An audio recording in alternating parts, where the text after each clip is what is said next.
El ejercicio del útil apriete es muy similar al de la garra del robot. Simplemente lo empiezo porque también es un ejercicio que luego más adelante utilizaremos para hacer los siguientes apartados del control. Y también porque os queda como ejercicio, pues porque a pesar de que ya digo que no entra en el examen, no está mal que hagáis alguna vez algún ejercicio de modelado para tener un poco de soltura con las funciones de transferencia y con los diagramas de bloques, aunque luego lo que se os pida sea más sencillo. Si uno se entrena con el balón medicinal, pues luego está mejor preparado. Bien, aquí es una herramienta que sirve para apretar unos tornillos, que podía ser, pues, bueno, esto es lo típico que hay a veces en los coches de Fórmula 1, cuando la herramienta para apretar el tornillo de las ruedas en los boxes, que tiene que ir muy rápido, o en una fábrica también hay que apretar los tornillos para sujetar las ruedas, pues se utiliza, en vez de una llave normal y corriente, se utiliza una herramienta a la que se le consigna cuál es el par de apriete, y cuando ya el tornillo está suficientemente apretado, que ya hace contacto y ya casi no se mueve, entonces hay un control de par. Entonces se aprieta más hasta llegar al par especificado, y cuando se llega al par especificado se termina, hace un aviso y termina. Entonces lo que queremos es que ese apriete sea muy rápido, es decir, que desde el momento que empezamos a apretar hasta que tenemos el par de apriete se pase muy poco tiempo, pero que ese incremento del par sea con una forma adecuada, porque si, por ejemplo, imaginad que lo hacemos mal y entonces empiezo a apretar y hay empiezo a apretar y el par sube a un valor y luego baja y luego sube y hace unas oscilaciones, pues seguramente lo habré apretado de más, igual me cargo el tornillo, igual luego se queda más apretado de la cuenta o lo que sea, o si voy muy despacio, pues tardo mucho rato en poder terminar. Es decir, que me va a interesar cómo evoluciona el par de apriete a lo largo del tiempo. Y por tanto, y además querré que el par de apriete sea exactamente el que yo he consignado. Entonces, de ahí que luego queramos diseñar un control. Entonces, ahora, otra vez, estamos solamente en el punto de la planta, a la que le tendremos que añadir más tarde el control, y en esa planta pues tenemos un motor reductor al que le aplicamos una tensión, que es la variable manipulada. Con eso el motor pues girará, tiene una determinada inercia y fricción, y luego hay un eje que transmite el par. Entonces, como vamos a querer medir el par de apriete, pues de alguna forma tenemos que detectarlo. Entonces, lo que se ha dispuesto es una sección que es ligeramente elástica en la barra que transmite el par hacia la carga, y esa sección elástica, una vez que el tornillo ya no se mueve porque ya está suficientemente apretado, que prácticamente no se mueve, pues el motor lo que hará es retorcerla. Al retorcerla, como tiene una constante elástica que nosotros ponemos, pues tendremos que vencer un par K por el ángulo girado, ¿vale?, al que le llamamos A. Ese K por A lo tendremos que vencer, y ese K por A será el par que estaremos haciendo sobre el tornillo. Entonces, esa deformación, ese ángulo girado, esa A, la puedo medir pues, con una galgas tensiométrica y tener una tensión proporcional a esa deformación, que será la VP. Como la deformación, el ángulo, es proporcional al par y la tensión también es proporcional al ángulo, pues entonces esta tensión será proporcional al par, ¿vale? Bueno, pues ese es más o menos el esquema físico del sistema, ¿vale? La constante elástica que he dicho aquí tiene el par la constante elástica es KET, ¿vale? Lo que he dicho, el par es proporcional al ángulo por esa constante. Y luego lo que estaba diciendo, que la medida del par pues la hacemos midiendo algo proporcional al ángulo con un sensor, ¿vale? Y si podemos elegir los valores de las constantes para que sea cómodo, pues aquí lo que hemos hecho es que la constante del sensor, aplicándole su circuito electrónico de adaptación a las señales, pues la constante del sensor sea proporcional a la constante elástica. En realidad, la constante elástica partida entre 100. ¿Vale? Bueno, pues ya está. Aquí está todo el enunciado, todas las ecuaciones, digamos, básicas, y ahora lo que se trata es de, otra vez, dibujar el diagrama de bloques y hacer luego su reducción. Vamos allá.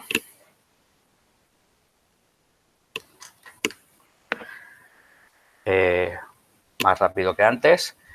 Tengo una tensión que aplico. Veis que hay cosas que se van a repetir en muchos de estos problemas de modelado. Como tenemos una variable manipulada, que va a ser una tensión que alimenta un motor, y el motor provoca un movimiento mecánico, en casos de estos que son sistemas electromecánicos.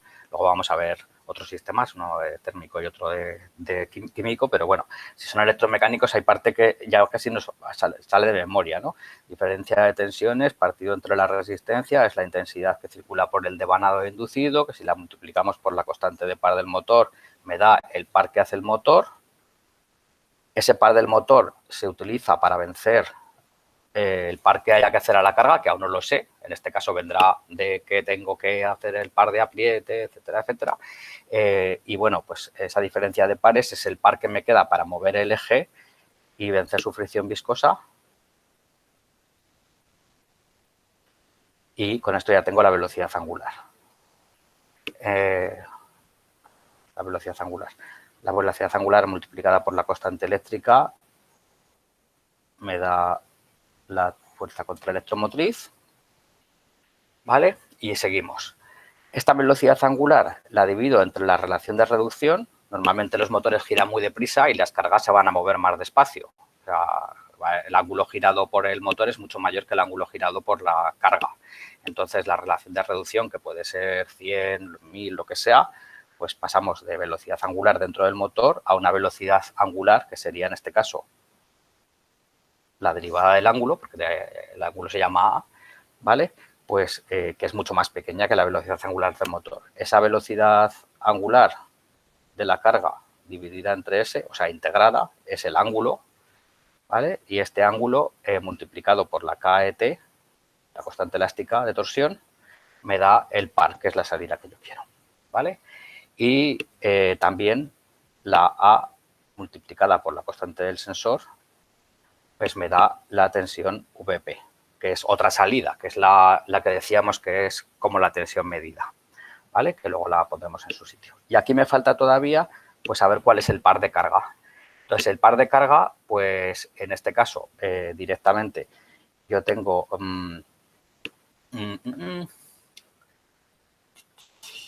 el par de carga es el par de apriete, el P, pero cuando hay una reducción, otra vez lo de antes, ¿no? Par de carga por velocidad angular o por, sí, para poner por velocidad angular, ahora lo pongo con potencias, par de carga por velocidad angular es igual al par, en el lado del motor, es igual al par por la velocidad en el lado de la carga, ¿vale? Potencia en el lado del motor igual a potencia en el lado de la carga. ¿Qué es lo que pasa? Que estoy cambiando velocidad por par, es decir, en el lado del motor voy a una velocidad muy alta con un par muy pequeño, con poca intensidad, ¿vale? Y con el reductor paso a una velocidad muy baja con un par muy grande, porque aquí lo que quiero hacer es par, ¿vale? Es como si estoy metiendo una marcha, el piñón grande y el plato pequeño en la bici, para hacer más par y también tener que hacer más velocidad, ¿vale? O sea, me viene bien el par. Entonces, con esta relación de aquí, no sé por qué os explico esto, porque siendo mecánicos estaréis diciendo, pues, si esto ya no lo sabemos, pero vale, es igual. Ya que estamos, entonces el par de carga, partido entre es igual, bueno, par de carga es igual a punto partido entre omega por P, y esto de aquí, la relación de velocidades es igual a la relación de ángulos, es igual a 1 entre n, ¿vale? Es decir, el par que ve el motor es más pequeño que el par que estamos haciendo sobre la carga, ¿vale? Esto es típico, siempre que hay un reductor nos vamos a encontrar que pasamos de movimiento grande a movimiento pequeño, por ejemplo, dividimos entre n, y luego de par grande a par pequeño volvemos a dividir entre n. Con lo cual, luego en la función de transferencia, como aquí hay un 1 entre n y luego un 1 entre n, nos va a aparecer la n al cuadrado en algún sitio. Vale, pues ya está. Ahora, reducción del diagrama de bloques. Pues lo que habría que hacer es, otra vez, estrategias. Y aquí pues podríais tener montones de estrategias, como en el caso anterior. Podríamos querer mover este punto aquí fuera, este punto aquí dentro, este punto allá afuera. Bueno, este de aquí, voy a hacer primero este, porque este me está molestando. Este de aquí lo voy a sacar aquí, ¿vale? Entonces, si lo saco aquí, es KS, y luego esta señal no pasa aquí, salía la A sin pasar por KET, si lo paso ahí, va a pasar por KET, así que es KS entre KET, ¿vale? Y esto es VP, ¿vale? Y entonces ya puedo quitar esta, ¿vale? Con lo que estoy diciendo, KS entre KET es lo que me decían que valía 1 entre 100, Así que la tensión VP es igual a 1 entre 100 por P. Es decir, que si el par son 100 newtons, pues la tensión VP será 1 voltio, ¿vale? Si es que VP, pues eso es un voltaje.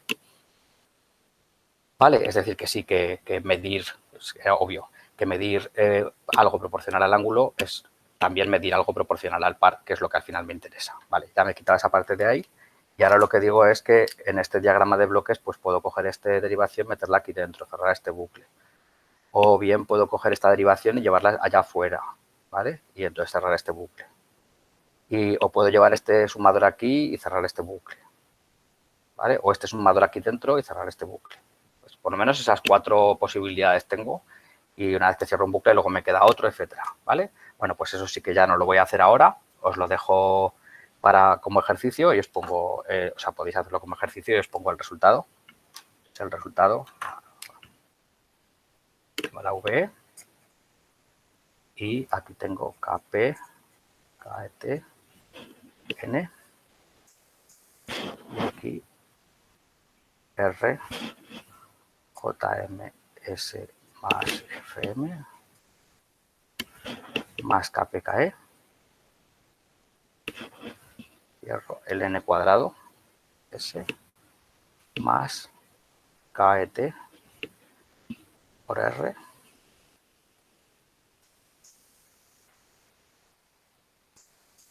Esto es el par. Y luego por KS entre KET, que es el sensor, y esto es VP, la tensión que mide el par, ¿vale? O sea que esto es P entre VE y esto, la V, si queréis, VP entre VE sería igual a KS, KET multiplicado por P entre VE, sería el producto de todo, ¿vale? La función de transferencia. Ya está. Bueno, antes, no lo voy a hacer ahora, pero veis, aquí tengo una S por otra S, S cuadrado. Luego tengo término independiente y tengo pues esta S multiplicando por este cacho de aquí y por el R más FM, que eso solo va por S. Es decir, que tengo unas cosas por S cuadrado, unas cosas por S y unas cosas término independiente. Así que esta función de transferencia se puede escribir en la forma A partido entre bs cuadrado más cs más d. Es decir, una constante en el numerador y un polinomio de segundo grado en el denominador. Que por convenio puedo escribir como kest partido entre 1 entre omega n cuadrado s cuadrado más 2 pi entre omega n s más 1. O sea, si alguien quiere, como ejercicio, esto viene bien, esto lo vamos a tener que hacer más tarde. Una vez que acabe el diagrama, pues lo que puede hacer es cuánto vale kest, cuánto vale omega n, cuánto vale g. ¿Vale? Habéis hecho el modelado, lo habéis escrito como unos polinomios, lo ponéis en la forma estándar, que es con unos parámetros que se llaman así, kest, omega n y g, son los parámetros que vamos a usar luego, y esos parámetros simplemente pues los podéis despejar una vez que tengáis escrito en la función de transferencia cuánto vale el kest, cuánto vale el omega n y cuánto el g, ¿vale? Esto lo dejo como ejercicio, ya digo que va a salir más adelante cuando hagamos la parte de diseñar analizar cómo se comporta el sistema y diseñar el control.